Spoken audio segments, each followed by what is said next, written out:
तो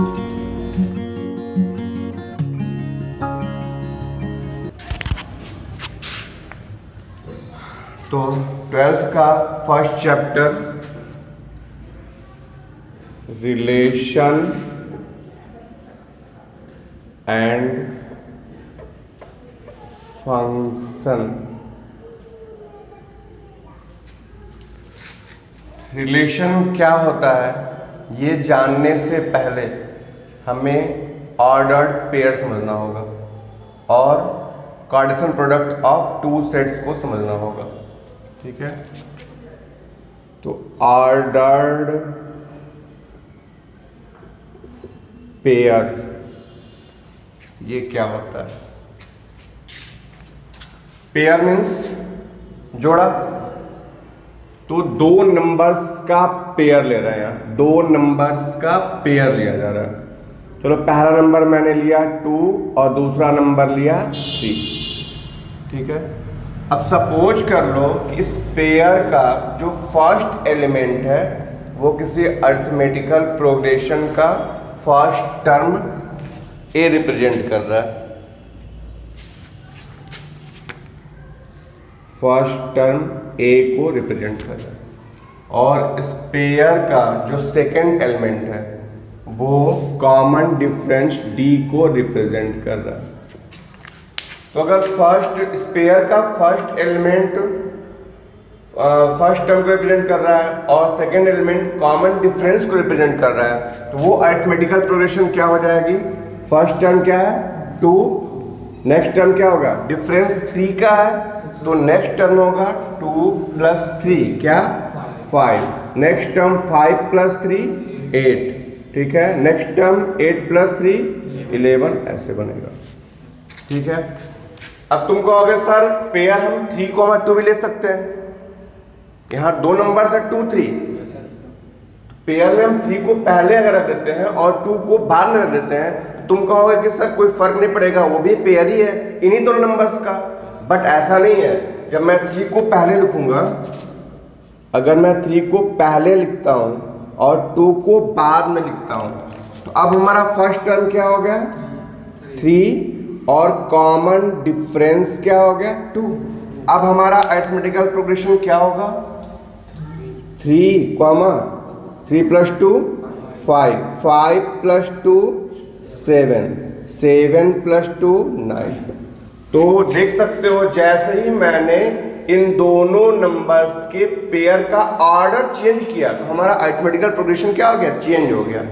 तो actually numbers तो सेम है यहाँ इन दोनों पेयर्स में, लेकिन ऑर्डर क्या है? अलग अलग है, इसलिए इन दोनों को अलग अलग लिखा जाएगा। मीन्स 2, 3 का पेयर और 3, 2 का पेयर इक्वल सेम नहीं है। ठीक है, ज्योमेट्रिकली देख सकते हो इसको।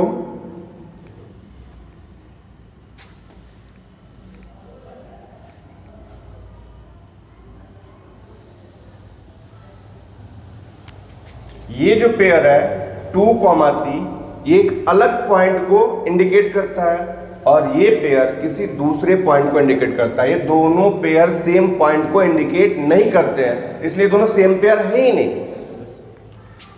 ये क्या होगा 1 2 ये रहा और 3 1 2 3 ये रहा पॉइंट 2, 3 होगा। ये पेयर किस पॉइंट को रिप्रेजेंट कर रहा है? इस एक्सिस पर 1 2 3 और इस एक्सिस पर 1 2 यूनिट इसके सामने ये आया तो ये पॉइंट है 3, 2। तो यहाँ जो पेयर है उस पेयर का जो नंबर लिया गया, उस पेयर में जो नंबर्स लिए गए वो नंबर्स तो सेम है लेकिन ऑर्डर क्या है? अलग अलग है। इस ऑर्डर में अलग पॉइंट मिल रहा है और इस ऑर्डर को लेने पर अलग पॉइंट मिल रहा है, इसलिए इनको क्या बोलते हैं? Ordered pair. ठीक है, ये अलग है और ये अलग है, दोनों सेम नहीं है। क्लियर है? तो ये ऑर्डर्ड पेयर था।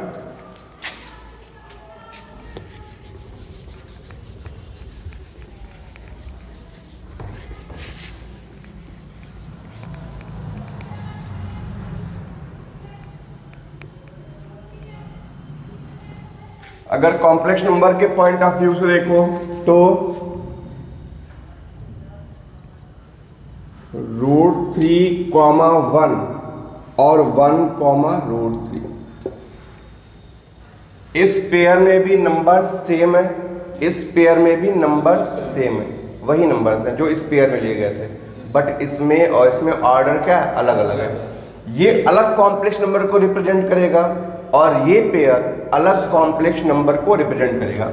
अगर इस पेयर का फर्स्ट एलिमेंट कॉम्प्लेक्स नंबर के रियल पार्ट को रिप्रेजेंट कर रहा है और सेकेंड एलिमेंट इमेजिनरी पार्ट को रिप्रेजेंट कर रहा हो, फर्स्ट एलिमेंट रियल पार्ट को और सेकेंड एलिमेंट इमेजिनरी पार्ट को रिप्रेजेंट कर रहा हो, तो यहाँ कॉम्प्लेक्स नंबर क्या हो जाएगा, √3 प्लस आयोटा, और यहाँ कॉम्प्लेक्स नंबर क्या होगा, 1 प्लस आयोटा √3। ये अलग कॉम्प्लेक्स नंबर है और ये अलग कॉम्प्लेक्स नंबर है। क्लियर है? मॉडुलस तो दोनों का सेम आएगा बट आर्गुमेंट अलग अलग आएगा। आर्गुमेंट मीन्स कोडांक, हिंदी में कोडांक बोलते हैं, वो अलग अलग आएगा। ठीक है, तो इससे यहाँ भी क्लियर हो रहा है कि यहाँ पर ऑर्डर चेंज करने पर कॉम्प्लेक्स नंबर क्या हो रहा है, चेंज हो जा रहा है। तो ये अलग ऑर्डर्ड पेयर है और ये अलग ऑर्डर्ड पेयर है। ठीक है, इनको केवल पेयर नहीं बोला जा सकता, ये ऑर्डर्ड पेयर है। ऑर्डर चेंज करने पर इनका वैल्यू क्या हो रहा है, चेंज हो जा रहा है, ये चेंज हो रहा है, जिसको भी इंडिकेट कर रहे हैं वो चेंज हो जा रहा है। तो ये ऑर्डर्ड पेयर होता है। अब ऑर्डर्ड पेयर के बाद हमें समझना होगा कि दो सेट्स का कार्टेशियन प्रोडक्ट क्या होता है।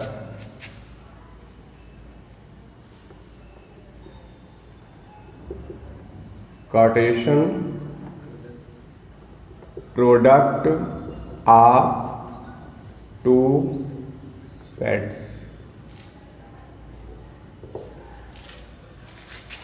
चलो यहां मैंने एक सेट लिया ए जिसके एलिमेंट्स हैं 2, 3, 4, और एक दूसरा सेट लिया बी जिसके एलिमेंट्स हैं 1, 3, 5। ठीक है, हमें सेट ए और सेट बी का कार्टेशियन प्रोडक्ट फाइंड करना है। कार्टेशियन प्रोडक्ट फाइंड करना है, कैसे फाइंड होगा,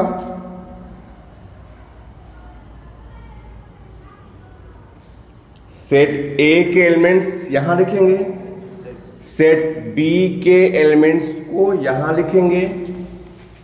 कौन कौन से एलिमेंट्स हैं, 2, 3, 4। सेट बी के एलिमेंट्स कौन कौन है, 1, 3, 5। अब ऑर्डर्ड पेयर बनेगा। जब सेट ए का सेट बी में कार्टेशियन प्रोडक्ट फाइंड किया जाएगा तो ऑर्डर्ड पेयर्स बनेंगे। ठीक है, हमारा फर्स्ट ऑर्डर्ड पेयर क्या होगा, 2, 1। Next ordered pair 2, 3। Next ordered pair 2, 5। Next ordered pair 3, 1। Next ordered pair 3, 3। Next ordered pair 3, 5। इसके बाद वाला ऑर्डर्ड पेयर 4, 1। नेक्स्ट 4, 3 और नेक्स्ट 4, 5। तो ये हमने कार्टेशियन प्रोडक्ट फाइंड कर लिया। ठीक है, इस कार्टेशियन प्रोडक्ट को ज्योमेट्रिकली भी फाइंड किया जा सकता है। सेट ए के एलिमेंट्स को इस लाइन पर ड्रॉ इंडिकेट करेंगे और सेट बी के एलिमेंट्स को इस परपेंडिकुलर लाइन पर इंडिकेट करेंगे। कौन कौन से एलिमेंट्स हैं, 2, 3, 4। सेट बी के एलिमेंट्स 1, 3 और 5। अब यहां से स्टार्ट करके इसके पैरेलल एक लाइन ड्रॉ करेंगे। यहां से भी स्टार्ट करके इसी के पैरेलल एक दूसरा लाइन ड्रॉ करेंगे और यहां से स्टार्ट करके इसी के पैरेलल एक तीसरा लाइन ड्रॉ करेंगे। ठीक है, यहाँ से स्टार्ट करके इसके पैरेलल एक लाइन ड्रॉ करेंगे, यहाँ से स्टार्ट करके इसके पैरेलल एक और लाइन ड्रॉ करेंगे, और यहाँ से स्टार्ट करके इसी के पैरेलल एक और लाइन ड्रॉ करेंगे। तो ये लाइंस कितने पॉइंट पर इंटरसेक्ट कर रहे हैं? 9 पॉइंट्स पर। यहाँ इंटरसेक्शन पॉइंट है, ये second intersection point, third, fourth, fifth, sixth, seventh, 8th और 9th। अब बताओ ये कौन सा पॉइंट है? 2,1। ये कौन सा पॉइंट है? 2,3। ये कौन सा पॉइंट है? 2,5। ये किस पॉइंट को इंडिकेट कर रहा है? 3,1। ये किसे इंडिकेट कर रहा है? 3,3। ये कौन सा पॉइंट है? 3,5। ये कौन सा पॉइंट है? 4,1। ये कौन सा पॉइंट है? 4,3। और ये कौन सा पॉइंट है? 4,5। ठीक है। अब हम देखेंगे कि कार्टेशियन प्रोडक्ट में नंबर ऑफ एलिमेंट्स कितने होंगे। अगर सेट ए में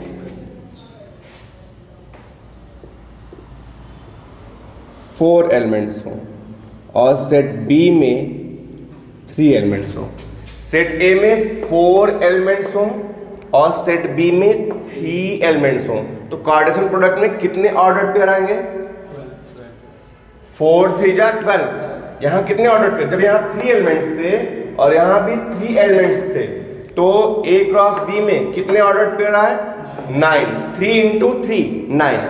अगर सेट A में 4 एलिमेंट्स हो जाए तो A क्रॉस B में कितने ऑर्डर पेयर, मतलब A क्रॉस B में कितने एलिमेंट्स होंगे? 4 into 3 12 होगा।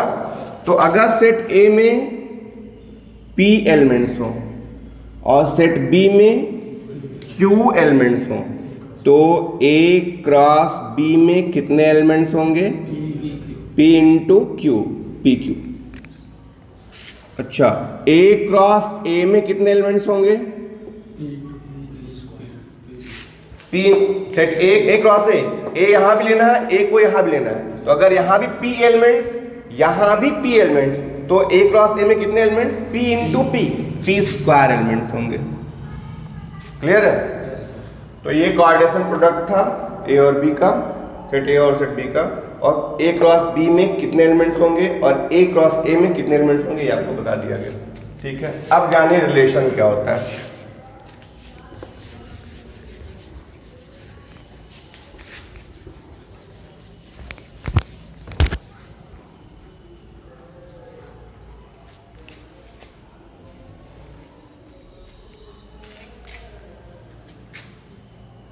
चलिए देखिए, एक रिलेशन लिख रहे हैं R। इस रिलेशन में पेयर आएगा एक्स वाई का, सच दैट इस पेयर का फर्स्ट एलिमेंट क्या है? X, second element y. First element किस सेट से लेंगे? सेट ए से। एक्स बिलोंग करेगा सेट ए से, और इस पेयर का सेकेंड एलिमेंट y किस सेट से लिया जाएगा? सेट B से। y बिलोंग करेगा सेट B से। और रिलेशन ये है कि x लेस होना चाहिए y से।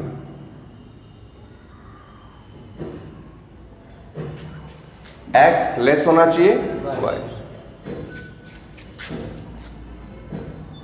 ये रहा सेट A,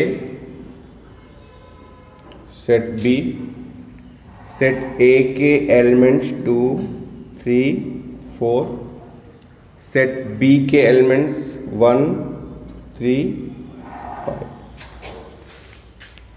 जो x है किस सेट से लेना है? सेट A से, और y लेना है सेट B से। x y से छोटा होना चाहिए, लेस होना चाहिए। क्या 2 1 से लेस है? 2 लेस है 1 से? नहीं, 2 तो 1 से ग्रेटर है, 2 1 से लेस नहीं है, तो 2 का 1 से ये रिलेशन नहीं बनेगा। 2 3 से लेस है? यस, तो 2 का 3 से रिलेशन होगा। 2 5 से लेस है, यस, तो 2 का 5 से रिलेशन होगा। 3 1 से लेस नहीं है, 3 से भी लेस नहीं है, इक्वल है। 3 5 से लेस है, तो 3 का 5 से रिलेशन होगा। 4 1 से लेस है, नहीं। 4 3 से लेस है, नहीं। 4 5 से लेस है, तो 4 का रिलेशन होगा 5 से। तो इस रिलेशन में कौन कौन से पेयर आ गए? 2 3 का पेयर आया, 2 5 का पेयर आया, 3 5 का पेयर आया और 4 5 का पेयर आया। अब तुम ध्यान से देखो, इस रिलेशन में जो ऑर्डर्ड पेयर प्रेजेंट हैं वो सारे पेयर A क्रॉस B में भी प्रेजेंट है। 2 3 ये रहा, 2 5 ये रहा, 3 5 ये रहा, 4 5 ये रहा।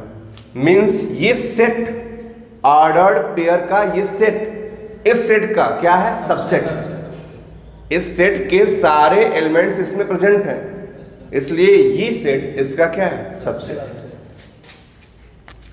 R जो है वो सबसेट है A क्रॉस B का। तो यहीं से रिलेशन का डिफिनेशन बनेगा, ठीक है।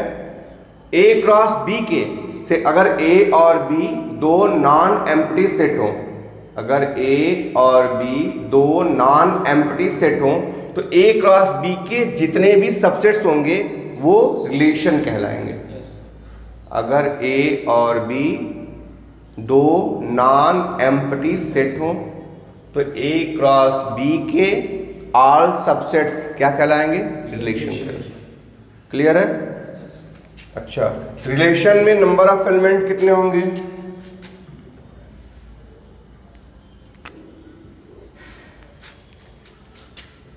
चलो, सेट A में मान लो P एलिमेंट्स हैं, सेट B में नंबर ऑफ एलिमेंट्स Q है। तो तुम देख चुके हो A क्रॉस B में नंबर ऑफ एलिमेंट्स क्या होगा? PQ होगा, इन होगा। अब तुमने फर्स्ट ईयर पढ़ा था कि अगर किसी सेट में n एलिमेंट्स हों तो उसके कितने सबसेट्स होंगे? 2 पावर n होते हैं ना। तो अगर किसी सेट में n एलिमेंट्स हों तो उसके नंबर ऑफ सबसेट्स कितने होते हैं? 2 पावर n। तो इस A क्रॉस B में कितने एलिमेंट्स हैं? PQ। क्लियर? तो इसके नंबर ऑफ सबसेट्स कितने होंगे? Number of subsets, number of subsets of A cross B। A cross B के कितने सबसेट्स होंगे? 2 पावर PQ। और अभी आपने यहां डिफिनेशन देखा कि A क्रॉस B के जितने भी सबसेट्स होंगे वो सब के सब क्या होंगे? किसी न किसी रिलेशन को रिप्रेजेंट करेंगे। तो इसका मतलब A क्रॉस B के कितने सबसेट्स हैं? 2 पावर PQ। और ये सारे सबसेट्स किसी न किसी रिलेशन को रिप्रेजेंट कर रहे हैं। मतलब नंबर ऑफ रिलेशंस क्या हो गया? Number of relation from A to B। A के एलिमेंट्स का B के एलिमेंट्स के साथ अगर रिलेशन बनाया जाए, अगर A के एलिमेंट्स का B के एलिमेंट्स के साथ रिलेशन बनाया जाए तो कितने रिलेशंस पॉसिबल है? 2 पावर PQ। क्लियर?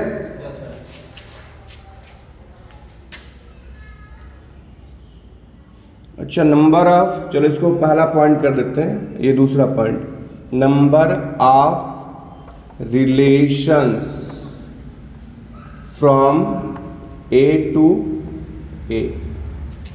अगर A का A के एलिमेंट्स के साथ ही रिलेशन फॉर्म किया जाए, ठीक है, तो A क्रॉस A में कितने एलिमेंट्स होंगे?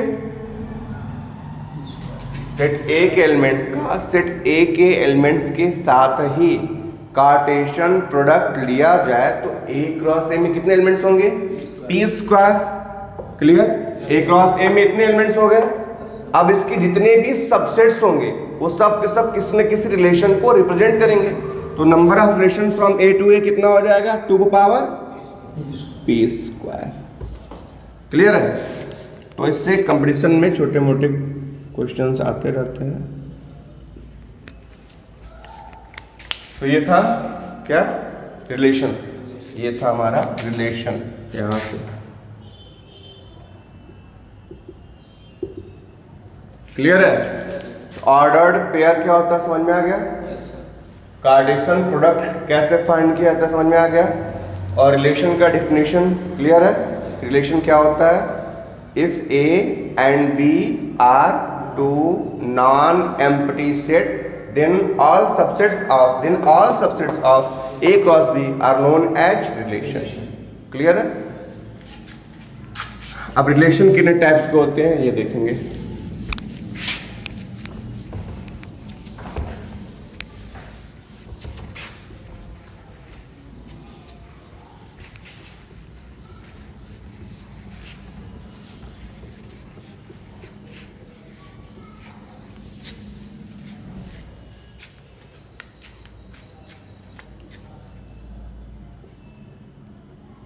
Types of relation.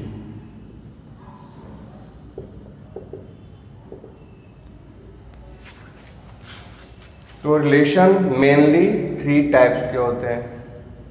पहला टाइप रिफ्लेक्सिव, दूसरा सिमेट्रिक और तीसरा ट्रांजिटिव। लेकिन हमेशा मैं उल्टा पढ़ाता हूं। पहला मैं सिमेट्रिक पढ़ाता हूं ताकि आपको कोई कंफ्यूजन ना हो। सिमेट्रिक रिलेशन, हिंदी में सममित संबंध। दूसरा है रिफ्लेक्सिव रिलेशन, हिंदी में स्वतुल्य संबंध। और तीसरा है ट्रांजिटिव रिलेशन, हिंदी में संक्रामक संबंध। ठीक है? तो पहले हम देखेंगे सिमेट्रिक रिलेशन क्या होता है।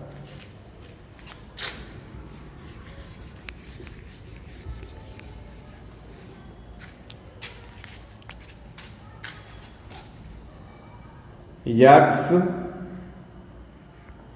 किसी रिलेशन के द्वारा वाई से रिलेट हो रहा है। ठीक है? एक्स का वाई से कोई रिलेशन है। तो जो रिलेशन x का y से है, यदि y का वही रिलेशन x से हो, मतलब ऑर्डर्ड पेयर के एलिमेंट्स को आपस में इंटरचेंज करने पर रिलेशन पर कोई इफेक्ट ना पड़े, तो रिलेशन सिमेट्रिक कहलाएगा। जो रिलेशन x का y से, वही रिलेशन y का x से। मीन्स तुम अगर इसे ऐसा लिख दो और तब भी रिलेशन सरवाइव कर जाए, रिलेशन तब भी जिंदा रहे, रिलेशन पर कोई इफेक्ट ना पड़े, रिलेशन ना बदले, तो रिलेशन सिमेट्रिक कहलाएगा। एग्जाम्पल, इक्वालिटी का रिलेशन सिमेट्रिक होता है। क्यों? अगर कहीं x is equal to y लिखा हुआ है तो आप इसको अगर y is equal to x लिख दो तो क्या गुना हो जाएगा? अगर ये सत्य है तो ये भी सत्य हुआ, अगर ये सही है तो ये भी सही है। तो इक्वालिटी का रिलेशन क्या हुआ? सिमेट्रिक। अगर कोई लाइन x पैरेलल है किसी दूसरे लाइन y की, लाइन x पैरेलल है लाइन वाई के, तो हम कह सकते हैं कि लाइन वाई पैरेलल है लाइन एक्स के। प्रॉब्लम?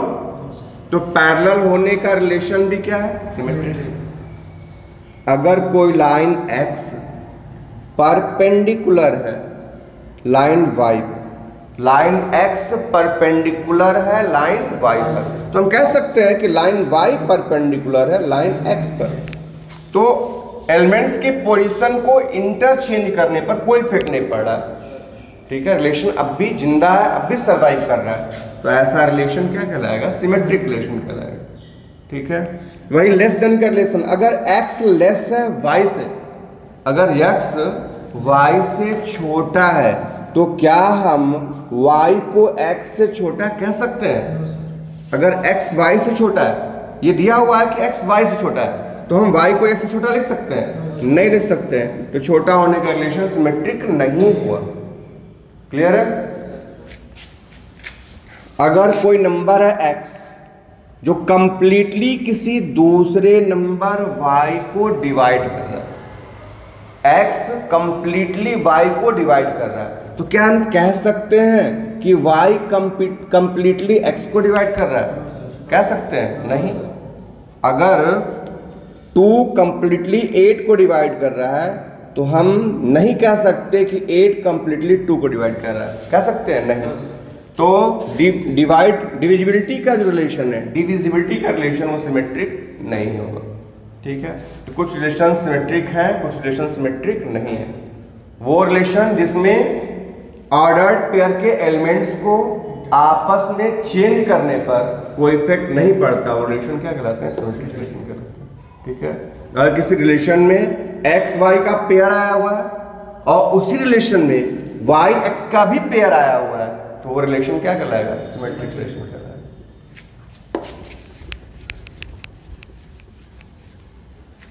दूसरा क्या है?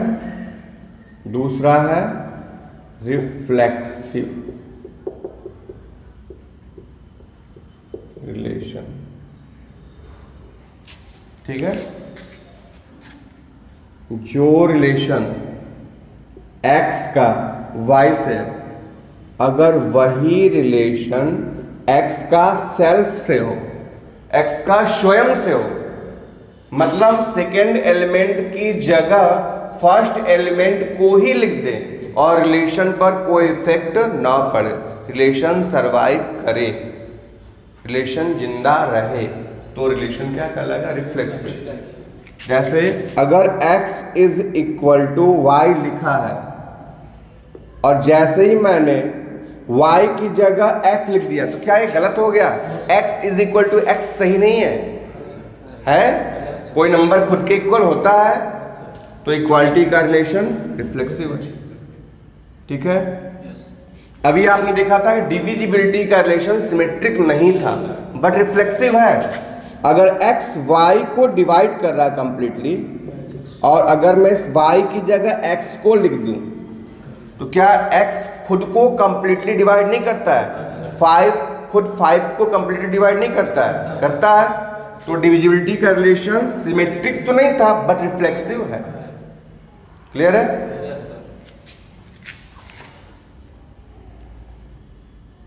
x is parallel to y, x का y से ये रिलेशन है कि लाइन x लाइन y के क्या है? पैरेलल। तो अगर मैं इस y की जगह x लिख दूं, तो क्या ये रिलेशन गलत हो जाएगा? नहीं। कोई लाइन खुद के पैरेलल मानी जाती है, संपाती मानी जाती है, ओवरलैप्ड मानी जाती है। क्लियर है? तो पैरेलल होने का रिलेशन रिफ्लेक्सिव होता है। परपेंडिकुलर होने का रिलेशन सिमेट्रिक तो था बट रिफ्लेक्सिव नहीं होता है। अगर x परपेंडिकुलर है y के और मैं इस y की जगह x लिख दूं, तो क्या ये सही होगा? कोई लाइन खुद के परपेंडिकुलर होती है? कोई लाइन x खुद के परपेंडिकुलर हो सकती है? नहीं। तो परपेंडिकुलर होने का रिलेशन रिफ्लेक्सिव नहीं है, क्योंकि जैसे ही सेकेंड एलिमेंट की जगह क्या लिख रहा है? फर्स्ट एलिमेंट, वैसे रिलेशन जिंदा नहीं रह रहा है, रिलेशन चेंज हो जा रहा है, रिलेशन नहीं जिंदा रह रहा है। तो परपेंडिकुलर होने का रिलेशन रिफ्लेक्सिव नहीं है, पैरेलल होने का रिलेशन रिफ्लेक्सिव है। डिविजिबल होने का रिलेशन रिफ्लेक्सिव है, ठीक है। इक्वल होने का रिलेशन भी रिफ्लेक्सिव है। क्लियर है? तो ऐसे ही कुछ रिलेशन रिफ्लेक्सिव होते हैं, कुछ रिलेशन रिफ्लेक्सिव नहीं होते हैं। अब नेक्स्ट है ट्रांजिटिव रिलेशन।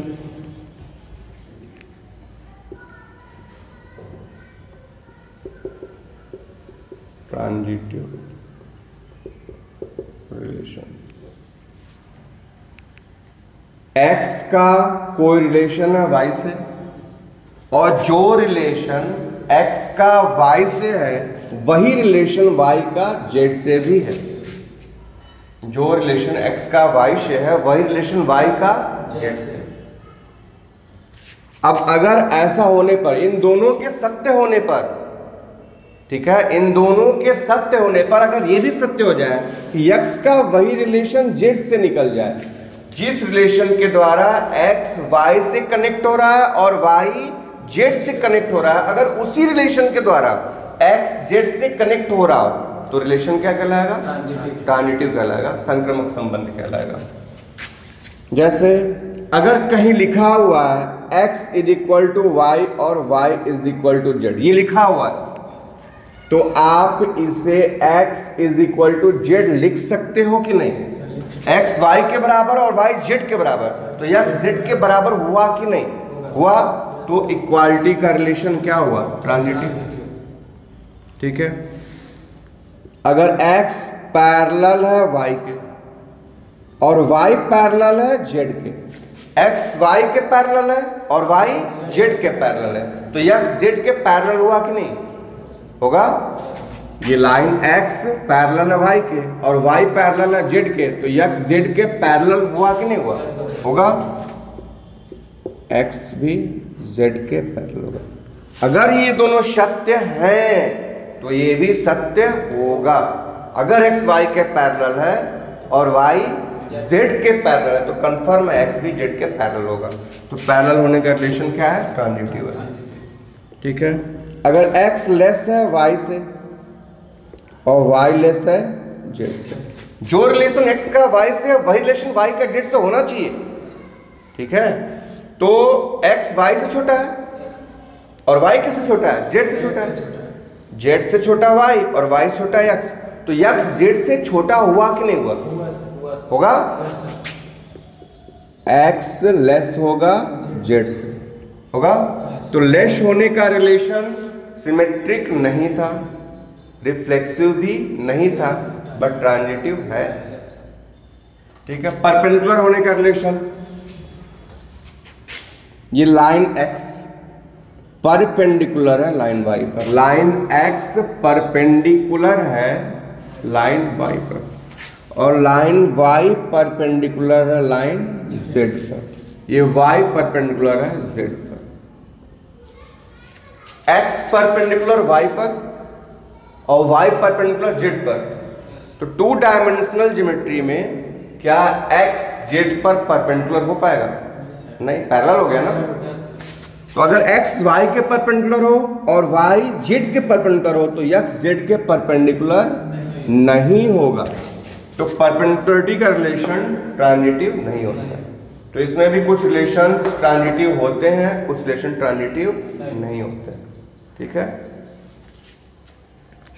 अब इसमें एक बात यह है कि जो रिलेशन सिमेट्रिक भी हो, रिफ्लेक्सिव भी हो और ट्रांजिटिव भी हो, जो रिलेशन सिमेट्रिक भी होगा, रिफ्लेक्सिव भी होगा और ट्रांजिटिव भी होगा, वो रिलेशन क्या कहलाएगा? इक्विवैलेंस रिलेशन। इक्विवैलेंस रिलेशन हिंदी में बोलते हैं तुल्यता संबंध।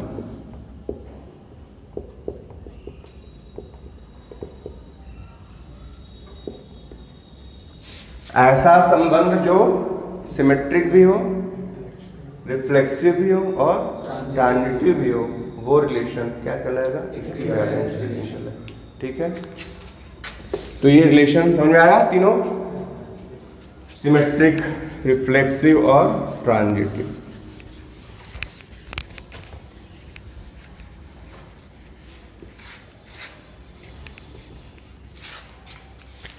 अब देख लो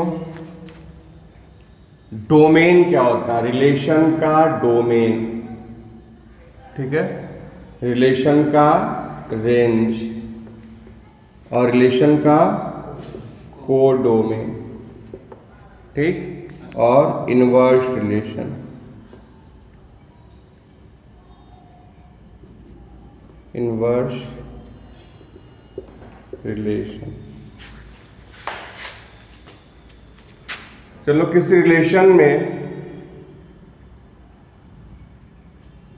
मान लो पेयर्स आए हुए हैं 1 2, ठीक है, 1 3 2 4 2 5, ये सपोज कर ली, ठीक है। मान लो इस रिलेशन में जो पेयर्स आए हुए हैं, इन पेयर्स का फर्स्ट एलिमेंट्स सेट ए से आया हुआ, सेट ए में मान लो 1 और 2 है, ठीक है। और रिलेशन का जो इन ऑर्डर्ड पेयर्स का जो सेकेंड एलिमेंट है वो सेट बी से आया हुआ है। सेट बी में मान लो 2 था, ठीक है, 3 था, 4 था, 5 था, चलो 1 भी मान लेते हैं, ये भी था। क्लियर है? तो डोमेन क्या होगा? तो इस रिलेशन में प्रेजेंट होने वाले ऑर्डर्ड पेयर्स के फर्स्ट एलिमेंट का सेट, ऑर्डर्ड पेयर के फर्स्ट एलिमेंट का सेट, ऐसा करो, इसमें 3 भी मान लो, ठीक है।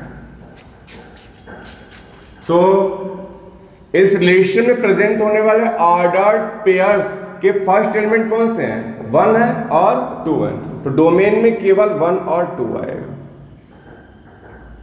क्लियर है? और इन पेयर्स का जो सेकेंड एलिमेंट है, उन सेकेंड एलिमेंट का सेट क्या कहलाएगा? रेंज। तो उसमें कौन कौन आएगा? 2 3 4 और 5।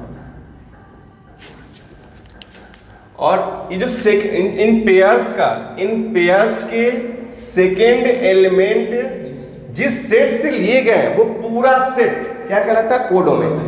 ये पूरा सेट, देखो 1 नहीं आया इसमें, सेकेंड एलिमेंट में कहीं 1 नहीं है, फिर भी ये पूरा सेट क्या कहलाएगा? कोडोमेन। जो सेकेंड एलिमेंट में आए हुए हैं, जो पेयर्स में सेकेंड एलिमेंट बने हुए, उनका सेट तो रेंज है, लेकिन कोडोमेन की बात करोगे तो ये 1 भी इसमें आ जाएगा, ये पूरा सेट भी आएगा, ठीक है, ये पूरा सेट भी इस कोडोमेन में आ जाएगा। 1 2 3 4 5। इनवर्स रिलेशन क्या होता है? तो अगर किसी रिलेशन में प्रेजेंट होने वाले ऑर्डर्ड पेयर्स के एलिमेंट्स को आपस में इंटरचेंज कर दिया जाए, मतलब ऑर्डर्ड पेयर्स के फर्स्ट एलिमेंट को सेकेंड एलिमेंट की जगह लिख दिया जाए और सेकेंड एलिमेंट को फर्स्ट एलिमेंट की जगह लिख दिया जाए, तो जो नया रिलेशन फॉर्म होगा वो इस रिलेशन का क्या कहलाएगा? इनवर्स रिलेशन, ठीक है। तो इसका इनवर्स रिलेशन क्या होगा? सेकेंड एलिमेंट को फर्स्ट की जगह लिखो और फर्स्ट को सेकेंड की जगह, क्या हो जाएगा? 2 1। यहां क्या होगा? 3 1। यहां 4 2, यहां 5 2। तो ये रिलेशन, इस रिलेशन का क्या है? इनवर्स रिलेशन, ऐसे रिप्रेजेंट किया जाता है। क्लियर है?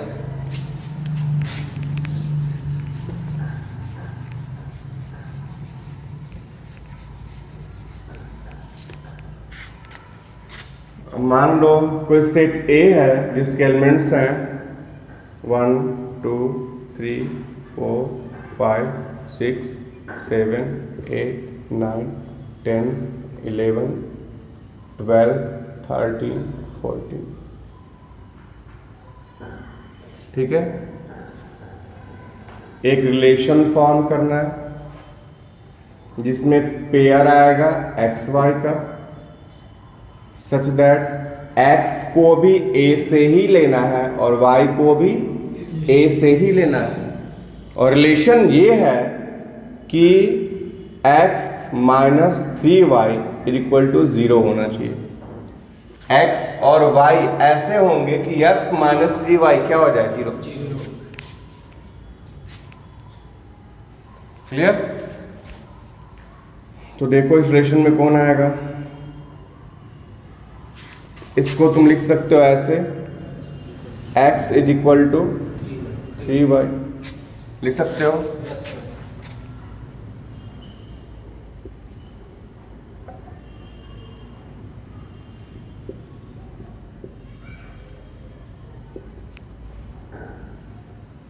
याद रखना y क्या है, सेकेंड एलिमेंट है, और x फर्स्ट। चलो y 1 हो सकता है, y 1 लिया तो x कितना आया, 3। देखो यहाँ x रखोगे 3 और y पुट करोगे 1, तो 3 माइनस 3 क्या आ जाएगा, 0। अब y ले रहे हैं 2, जब मैंने y लिया 2 तो x कितना आया, 3 2 जा 6। ये ऑर्डर पेयर बनेगा। ये पेयर इस कंडीशन को सेटिस्फाई कर रहा है। x की जगह 6 रखोगे और y की जगह 2 रखोगे तो 3 2 जा 6, 6 माइनस 6 क्या हो जाएगा, 0। अब y की जगह ले रहे हैं 3, ठीक है, तो x क्या हो जाएगा, 9। अब y की जगह ले रहे हैं 4, क्लियर। अब x क्या हो जाएगा, 4 3 जा 12। अब y तो मैं 5 ले सकता हूँ, y मैं 5 ले सकता हूँ, लेकिन x क्या होगा, 5 3 जा 15, और 15 तो सेट से बिलोंग ही नहीं करता है। तो बस इतने ही पेयर्स बनेंगे। अब बताओ इस रिलेशन का डोमेन क्या होगा। फर्स्ट एलिमेंट का सेट, फर्स्ट एलिमेंट का सेट डोमेन क्या क्या होगा, 3 6 9 12। क्लियर है? रेंज में कौन आएगा, सेकेंड एलिमेंट का सेट 1 2 3 4। क्लियर है? कोडोमेन क्या होगा, तो जो सेकेंड एलिमेंट है जिस भी सेट से बिलोंग करता है वो पूरा सेट कोडोमेन होगा। कौन, पूरा सेट ए। सेकेंड एलिमेंट, फर्स्ट एलिमेंट नहीं, सेकेंड एलिमेंट जिस सेट से आया वो पूरा सेट ही क्या कहलाएगा, कोडोमेन। क्लियर है ना? बहुत बच्चे यहाँ कंफ्यूज रहते हैं। क्लियर है? फर्स्ट एलिमेंट नहीं, सेकेंड एलिमेंट जिस सेट से आया वो पूरा सेट कोडोमेन। तो कोडोमेन कौन होगा, सेट ए। ठीक है, ये पूरा set. Inverse relation, inverse relation are inverse क्या होगा, क्या करेंगे, ऑर्डर्ड पेयर के एलिमेंट्स को आपस में इंटरचेंज कर देंगे।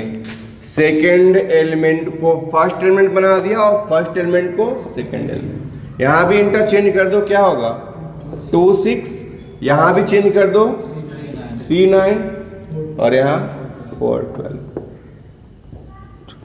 क्लियर है? तो रिलेशन ऐसे फॉर्म कर सकते हो, कंडीशन से पता चल जाता है रिलेशन फॉर्म कैसे होगा, डोमेन क्या होगा, रेंज क्या होगा, कोडोमेन क्या होगा, इनवर्स रिलेशन। क्लियर है? चलो लिखना है, ठीक है।